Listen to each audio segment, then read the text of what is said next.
जय हिंद, नमस्कार। आप सभी का स्वागत है द मान टेक में। आज हम बात करने वाले हैं कुछ प्रमुख ग्रंथि यानी कि ग्रंथि और हार्मोन्स के बारे में। जैसे कि आप सभी पहले से भी जानते होंगे, हमारे बॉडी में विभिन्न प्रकार के ग्लैंड पाए जाते हैं और उनसे जो हार्मोन स्रावित होते हैं और उन हार्मोन से जो हमारी बॉडी में एक्टिविटी होती रहती है, इन सभी हार्मोन्स के बारे में हम एक एक करके हर एक पर चर्चा करने वाले हैं। तो बने रहिए आप। और हम शुरू करने वाले हैं हार्मोन को। जैसे कि प्रमुख हार्मोन और ग्रंथि के बारे में बात करेंगे हम लोग। प्रमुख हार्मोन एवं ग्रंथि के बारे में हम लोग बात करने वाले हैं। यानी कि इस प्रमुख हार्मोन ग्लैंड से, इस ग्रंथि से जो हार्मोन स्रावित होने वाली है, उस हार्मोन्स के बारे में हम लोग बातचीत करने वाले हैं। यह हार्मोन्स का जो श्रावण होगा, इस हार्मोन्स के श्रावण के बारे में हम लोग बात करने वाले हैं और विभिन्न प्रकार के ग्लैंड के बारे में बातचीत करेंगे। जैसे कि आप सभी पहले से भी जानते होंगे, हमारी बॉडी में यानी कि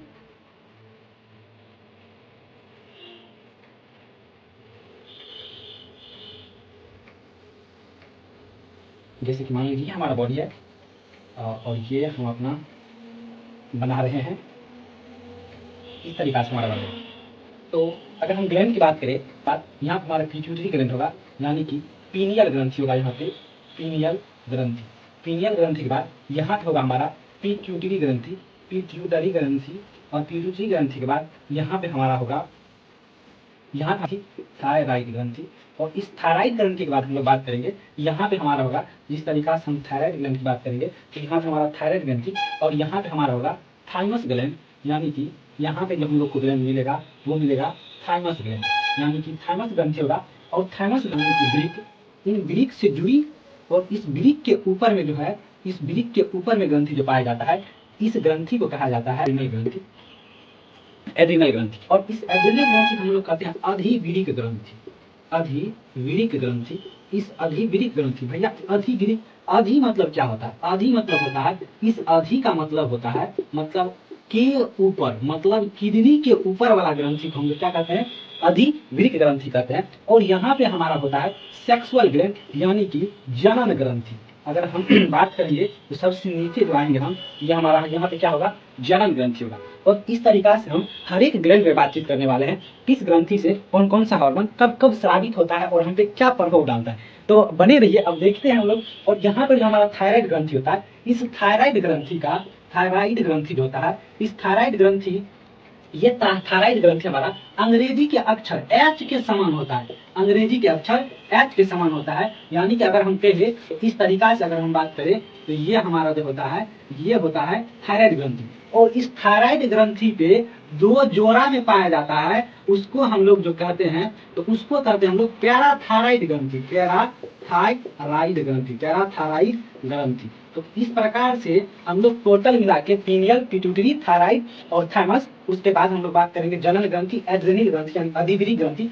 और अंतिम में बात करने हम लोग वाले हैं पैराथायराइड ग्लैंड पे।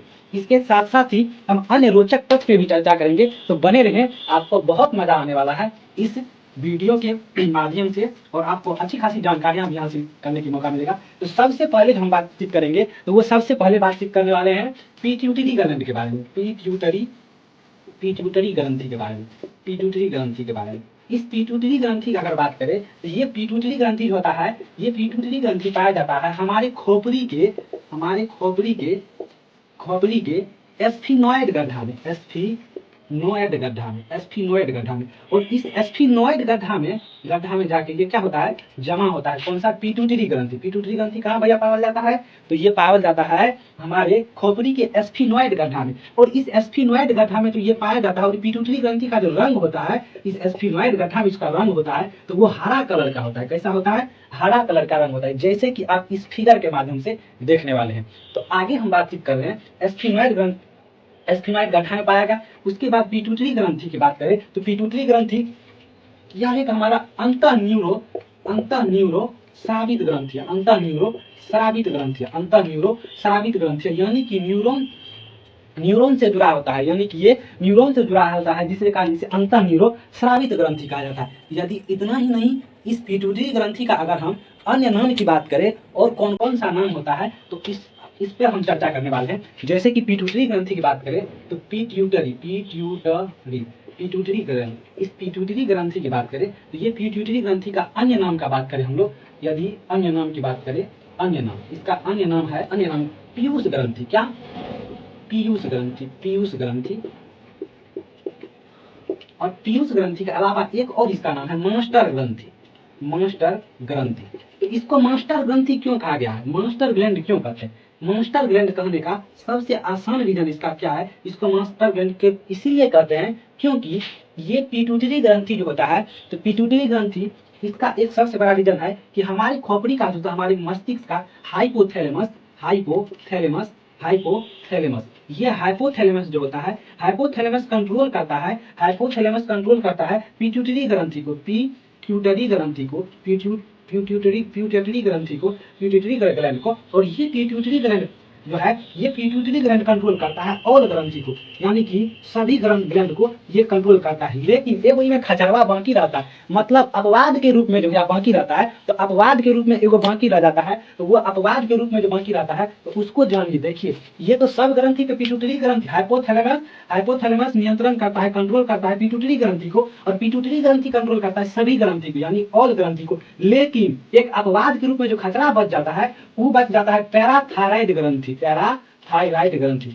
ये पैराथायराइड ग्लैंड जो होता है भैया, ये पैराथायराइड ग्लैंड एकदम स्वतंत्र रूप से काम करता है, इस पर कोई किसी का कंट्रोल नहीं होता है। और इस पैराथायराइड ग्रंथि के बारे में आगे की वीडियो में आपको बताने वाले हैं, तो अभी बने रहेंगे। और हम लोग पहले बात कर लेते हैं और पिट्यूटरी ग्रंथि के बारे में। अगर पिट्यूटरी ग्रंथि के बारे में और बातचीत करें तो पिट्यूटरी ग्रंथि महिला में तुलनात्मक रूप में ज्यादा होते हैं, यानी कि ये पिट्यूटरी ग्रंथि महिला में जो होता है, पिट्यूटरी ग्लैंड, पिट्यूटरी ग्रंथि ये महिला में तुलनात्मक रूप में ज्यादा होता है, महिला में ज्यादा और पुरुष में कम, महिला में ज्यादा और पुरुष में कम। इस पिट्यूटरी ग्रंथि जो है ये स्रावित करता है, पिट्यूटरी ग्रंथि से स्रावन होता है। तो सबसे पहले एसटीएच, पिट्यूटरी ग्रंथि से स्रावित हार्मोन, पिट्यूटरी ग्रंथि से स्रावित हार्मोन की अगर बात करेंगे, हार्मोन के बारे में, पिट्यूटरी ग्रंथि से स्रावित हार्मोन के बारे में, तो सबसे पहले होगा एसटीएच, सुनेंगे जीटीएच, गनेडोट्रोफिक हार्मोन। उसके बाद हम लोग बात करेंगे lactogenic hormone, lactogenic hormone, lactogenic hormone. उसके बाद बात करेंगे लैक्टोजेनिक हार्मोन के बाद लैक्टोजेनिक हार्मोन। उसके बाद बात करेंगे हम oxytocin hormone, oxytocin hormone, oxytopressin hormone, vasopressin hormone, vasopressin hormone. मतलब टोटल मिला के हम लोग अगर बातचीत करने वाले हैं तो 5 हार्मोन के बारे में बातचीत करने वाले हैं। इतना हार्मोन का स्रावन होता है किससे? पिट्यूटरी ग्लैंड से। किससे? एसटीएच, एसटीएच मतलब सोमेटोट्रोपिक हार्मोन। तो पहले देख लेते हैं सोमेटोट्रोपिक हार्मोन को।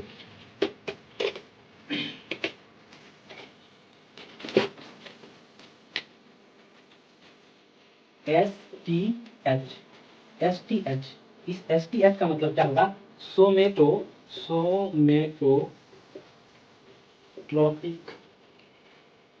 Hormone, सोमेटोट्रोपिक hormone, सोमेटोट्रोपिक hormone. ये सोमेटोट्रोपिक हार्मोन जो होता है, इस सोमेटोट्रोपिक हार्मोन की अगर बात करें तो ये पहले हमारा इसका काम होता है हमारे वृद्धि विकास में, वृद्धि विकास में, वृद्धि विकास में, वृद्धि विकास में सहायता करता है, हमारे वृद्धि एवं विकास के लिए सहायक होते हैं। कौन सा हार्मोन? सोमेटोट्रोपिक हार्मोन। इतना ही नहीं, सोमेटोट्रोपिक हार्मोन को ग्रोथ हार्मोन भी कहा जाता है। इसको ग्रोथ हार्मोन क्यों कहा जाता है? क्योंकि हमारे शरीर का क्या कर रहा है? वृद्धि और विकास कर रहा है। ये हम इसीलिए इसको हम लोग क्या कहते हैं? ग्रोथ हार्मोन भी कहते हैं। सोमेटोट्रोपिक हार्मोन को क्या कहते हैं? ग्रोथ हार्मोन भी कहते हैं। ये खास करके बच्चों में अत्यधिक प्रभाव डालते हैं। सोमेटोट्रोपिक हार्मोन बचपन में ज्यादा प्रभाव डाल देता है। इसका कारण क्या है तो अभी देखते हैं। देखिए बच्चा में कैसे प्रभाव ज्यादा डालता है। अगर सोमेटोट्रोपिक हार्मोन की बात करें तो एक बात करेंगे हम लोग कम होने से क्या होता है, एक बात करेंगे जड़गर मतलब ज्यादा होने से क्या होता है। तो कम होने से क्या होता है? यदि सोमेटोट्रोपिक हार्मोन की मात्रा बॉडी में ज्यादा हो जाए और कम हो जाए और ज्यादा हो जाए, यानी अधिक होने से क्या प्रभाव पड़ता है और कम होने से क्या प्रभाव पड़ता है। यदि अधिक होने कमी हो जाएगी तो सोमेटोट्रोपिक हार्मोन की कमी से बच्चा जो होता है बचवा में सोमेटोट्रोपिक हार्मोन की कमी से बौनापन की समस्या आ जाता है। कौन सा समस्या? बौनापन। गाँव में जगह भुटवा कहते हैं। इंग्लिश नाम इसका क्या है? इवारफिज्म, इवारफिज्म, इवारफिज्म नाम है इसका। इंग्लिश नाम क्या है? इवारफिज्म।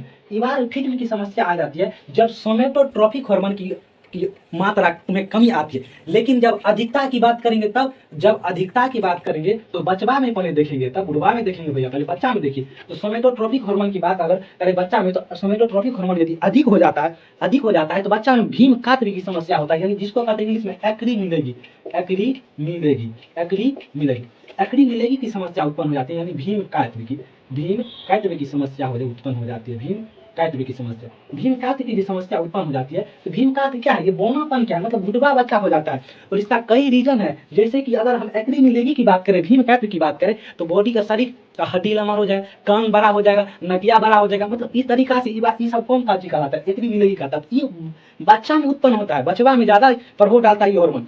लेकिन अगर वयस्क में बात करें तो वयस्क में अगर सोमेटोट्रोपिक हार्मोन की कमी हो जाती है, तो वयस्क में सोमेटोट्रोपिक हार्मोन की कमी से कौन सा रोग उत्पन्न होता है, तो वयस्क में हो जाता है साइमंड रोग। कौन सा, साइमंड नामक रोग उत्पन्न हो जाता है। कौन सा रोग उत्पन्न हो जाता है, साइमंड रोग। इस साइमंड रोग का मतलब क्या होता है भैया, तो साइमंड रोग का मतलब क्या होता है कि समय से पहले आदमी, समय से पहले बूढ़ा, मतलब रहेगा जवान नहीं लगने लगेगा, बुढ़ा गया है, मतलब हार्मोन होता है। तो सोमेटोट्रोपिक हार्मोन की कमी से साइमंड की समस्या उत्पन्न हो जाती है। तो ये सोमेटोट्रोपिक हार्मोन हुआ। अगर उसके बाद हम बात करें सोमेटोट्रोपिक हार्मोन की अगर बात करें, तो इसके बाद आता है हमारा जीटीएच, यानी गनेडोट्रोपिक हार्मोन, जीटीएच।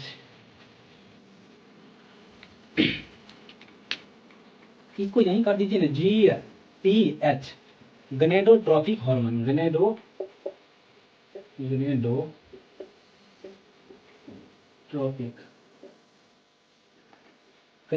हार्मोन, ये गनेडोट्रोपिक हार्मोन होता है जीटीएच, गनेडोट्रोपिक हार्मोन। गनेडोट्रोपिक हार्मोन ज्यादातर महिला में स्रावित होता है, ज्यादातर महिला में स्रावित होता है। और ये ये महिला के अंडाशय को एक्टिव करता है, जबकि पुरुष के विरिसन यानी टेस्टिस को एक्टिव कर देता है। जैसे कि गनेडोट्रोपिक हार्मोन क्या करता है, तो गनेडोट्रोपिक हार्मोन, ये गनेडोट्रोपिक हार्मोन महिला में यानी फीमेल में, पुरुष में महिला के ओवरी को यानी अंडाशय को एक्टिव कर देता है। और पुरुष के टेस्टिस को यानी विरिसन को इसको एक्टिव कर देता है। क्या कर देता है, एक्टिव कर देता है।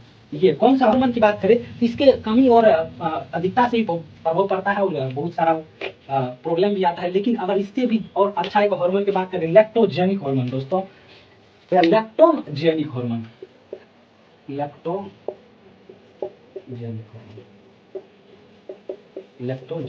इलेक्ट्रोजेनिक हार्मोन यानी LH, ये हमारा इलेक्ट्रोजेनिक हार्मोन है। यदि इलेक्ट्रोजेनिक हार्मोन की बात करें, तो इलेक्ट्रोजेनिक हार्मोन खास करके महिलाओं का हार्मोन होता है, महिलाओं का हार्मोन, ये महिलाओं का हार्मोन होता है। इसीलिए महिलाओं का हार्मोन इसको कहा जाता है, क्योंकि ये मिल्क यानी कि दूध निर्माण को प्रेरित करता है, दूध निर्माण में को प्रेरित करता है, दूध निर्माण को प्रेरित करता है। और दूध निर्माण को प्रेरित करने के कारण इसको मिल्क इंजेक्टर कहा जाता है, मिल्क इंजेक्टर कहा जाता है, यानी मिल्क इंजेक्टर हार्मोन कहा जाता है। इतना ही नहीं, लैक्टोजेनिक हार्मोन जो होता है, ये मेंस्ट्रुएशन साइकिल के जो दो फेज होता है, एक मोनोफेज, एक मीनार की और दूसरा मोनोफेज। तो ये मोनोफेज के दौरान, तो ये होता है कम से कम 12 से 13 ईयर के अवस्था में, ये होता है 40 से 45 ईयर की अवस्था में। ये दोनों को कौन कंट्रोल करता है, तो दोनों को कंट्रोल करता है लैक्टोजेनिक हार्मोन।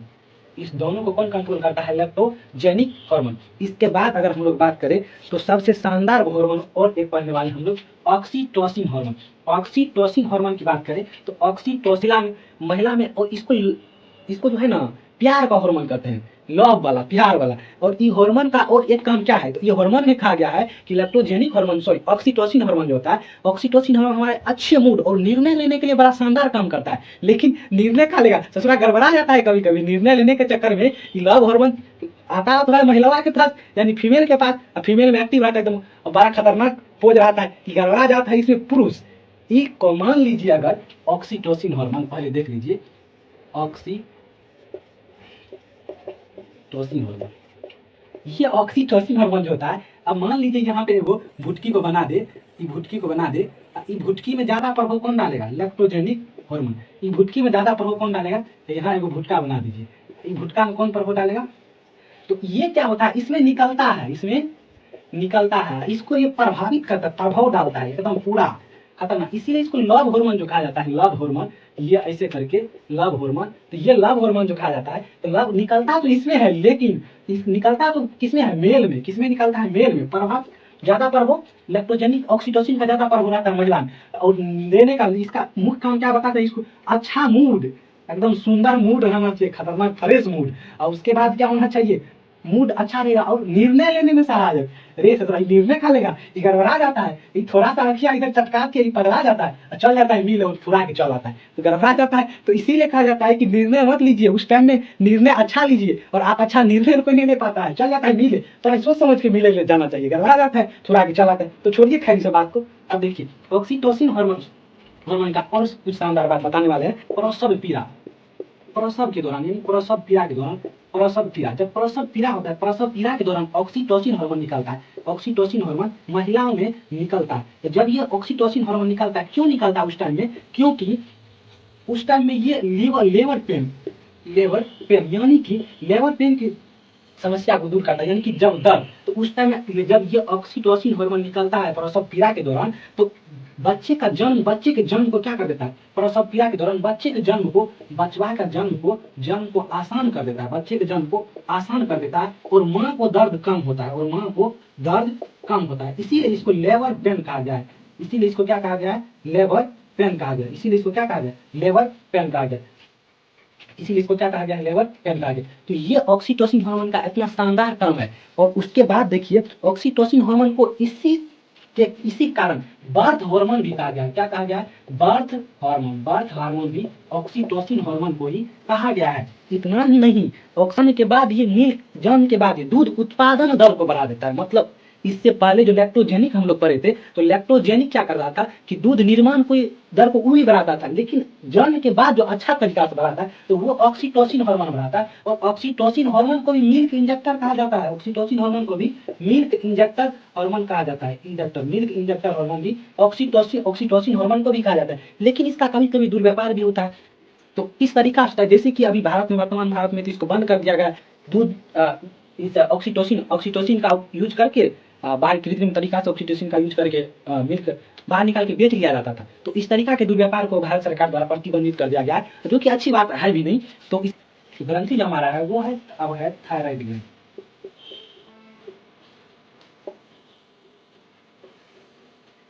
ये हमारा थायराइड ग्लैंड। अब ये थायराइड ग्लैंड की अगर बात हम करें तो महिलाओं में तुलनात्मक रूप में बड़ा होता है और ये अंग्रेजी के एच अक्षर के समान होता है। कैसा होता है थायराइड ग्लैंड, अंग्रेजी के एच अक्षर के समान होता है। अंग्रेजी के एच अक्षर, कौन सा अक्षर, एच अक्षर के समान होता है। एच अक्षर के समान होता है, एच इसके समान कौन सा होता है, ये हमारा थायराइड ग्रंथि होता है। और थायराइड ग्रंथि की बात करें तो ये हमारे शरीर की सबसे बड़ी अंतःस्रावित ग्रंथि है, जबकि पिट्यूटरी ग्रंथि जो था हमारा वो सबसे छोटी न्यूरो अंतःस्रावी ग्रंथि था। और यह हमारे शरीर के सबसे बड़ी अंतःस्रावी ग्रंथि, न्यूरो स्रावी ग्रंथि है। न्यूरो नहीं कहेंगे इसको, ग्रंथि है। इतना ही नहीं है, और इसकी अगर बात करें ये हमारे वृद्धि विकास, टेम्परेचर यानी कि तापमान को नियंत्रित करने में, और उसके साथ साथ और अगर बात करें तो मेटाबॉलिक प्रोसेस में यानी कि उपापचयी क्रिया को बेहतर बनाने के लिए भी ये बहुत इनका भूमिका अच्छा होता है, योगदान इसका अच्छा। हमारा T3 और T4 हार्मोन, कौन सा, T3 एवं T4 हार्मोन, T3 एवं T4 हार्मोन। T3 हार्मोन और T4 हार्मोन किससे स्रावित होता है, तो ये हमारा स्रावित होता है थायराइड ग्रंथि से। और T3 का, इस T3 और T3 का मतलब होता है, इस T3 का मतलब होता है ट्रायोडोथायरोक्सिन। और इस T4 का मतलब होता है पैराथायराइड। आपको तभी जो हम बताए थे, ये पैराथायराइड जो होता है ये दो जोड़ी में होता है। इस थायराइड ग्रंथि जो होता है, मान लीजिए हमारा ये थायराइड ग्रंथि है, ये कौन सा है, थायराइड ग्रंथि हमारा। तो इस थायराइड ग्रंथि में दो जोड़ी में, इस थायराइड ग्रंथि पर दो जोड़ी में पाया जाता है कौन सा, पैराथायराइड ग्लैंड, पैराथायराइड ग्रंथि, पैराथायराइड ग्रंथि। ये पैराथायराइड ग्रंथि कहाँ पाया जाता है? दो जोड़ी में पाया जाता है। इसी पैराथायराइड को हम किस नाम से जानते हैं? T4 के नाम से जानते हैं। जब ये पैराथायराइड ग्रंथि अनियंत्रित हो जाता है, यानी कि ये अनकंट्रोल हो जाते हैं, तो ये अनकंट्रोल होने के बाद ये इनसे दो बहुत ही मतलब खतरनाक बीमारी उत्पन्न होता है, यानी कि ये बहुत ही खतरनाक साबित हो जाते हैं। तो उसको हम जानते हैं यानी कि पैराथायराइड। ये हमारा जो पैराथायराइड ग्लैंड होता है, ये पैराथायराइड ग्लैंड होता है। जब ये पैराथायराइड ग्लैंड अनियंत्रित हो जाते हैं, अनियंत्रित यानी कि जब ये अनकंट्रोल होता है, यानी कि ये जब अनकंट्रोल हो जाता है, यानी कि तो अनकंट्रोल की समस्या में इसके अगर ये T4 हार्मोन की कमी होती है, अगर अनकंट्रोल की समस्या में दो बीमारी होता है, दो प्रमुख बीमारियां उत्पन्न होती है। एक होता है क्रेटेनिज्म, एक होता है क्रेटेनिज्म, एक होता है मैक्सीडीमा, एक होता है मैक्सीडीमा, एक होता है मैक्सीडीमा, एक होता है मैक्सीडीमा।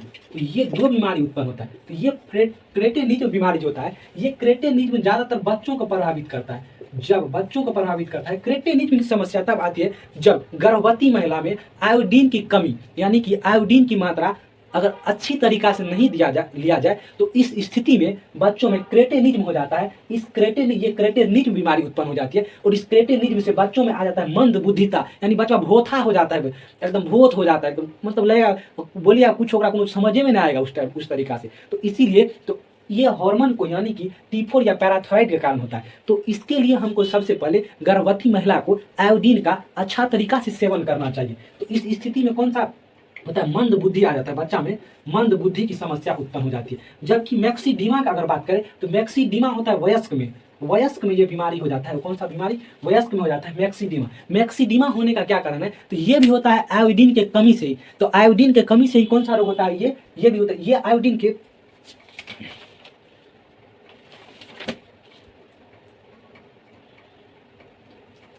ये भी वयस्क में होता है आयोडीन के कमी से। मतलब दोनों बीमारी जो होता है ये वयस्क में होता है। इस मैक्सीडीमा में क्या होता है? शरीर में थकान आ जाता है, सूजन की समस्या उत्पन्न हो जाती है, सूजन हो जाता है। इस तरीका से बॉडी एकदम पूरा एकदम शरीर थोड़ा मोड़ा फूलने लगता है। तो इस तरीका से आयोडीन का हम देखें तो बहुत ही अच्छी तरीका से हमें आयोडीन युक्त जो भी पदार्थ होता है उसका सेवन करना चाहिए और हमें इन सब खतरनाक बीमारी से बचना चाहिए। हाशीमाटो का ही दूसरा नाम क्या है? हाशीमाटो का ही दूसरा नाम है, सेकेंड नाम क्या है? थायराइड हत्या रोग। थायराइड हत्या रोग। हाशीमाटो जो उत्पन्न होता है ये हमारा थायरोक्सिन हार्मोन के कमी से होता है। किसके कमी से होता है? थायरोक्सिन हार्मोन के कमी के कारण ये उत्पन्न होता है। थायरोक्सिन, जब हमारे बॉडी में थायरोक्सिन हार्मोन की कमी हो जाती है तो इसमें दवाई विष के तरह काम करता है। दवाई किसके तरह काम करता है? दवाई जो होता है वो विष के तरह काम करने लगता है। अगर आप दवाई खाएंगे तो विषैला हो जाता है। क्या हो जाता है? विषैला हो जाता है, यानी कि दवाई विष के तरह काम करने लगता है, विष के तरह काम करने लगता है। तो इस स्थिति में आपको अच्छे डॉक्टर से जाके दिखाना चाहिए और तब जांच के बाद डॉक्टर क्या देता है? दवाई देता है और जांच के बाद बोलता है दवाई खाने के लिए। किस स्थिति में? हाशीमाटो की स्थिति में। और हाशीमाटो में क्या होता है? थायरोक्सिन हार्मोन की कमी हो जाता है। हालांकि जितना भी बात बताया गया है और उनसे जुड़ी जो भी बीमारियां आपको बताई गई है ये सिर्फ एक जानकारी दी गई है और इससे प्रभावित होकर ना कोई व्यक्ति दिए हुए जो भी बताए हैं उसका सेवन करे, अच्छे तरीका से सेवन करे और ना कि अपने मन से इलाज करने लगे। अच्छे डॉक्टरवा से दिखाए उसके बाद इलाज करवाए। तो थैंक यू, जय हिंद। मिलेंगे हम अगले वीडियो में और हम उस पर भी बात करने वाले हैं, अपने जो भी ग्रंथि बचा हुआ है उस ग्रंथि के बारे में।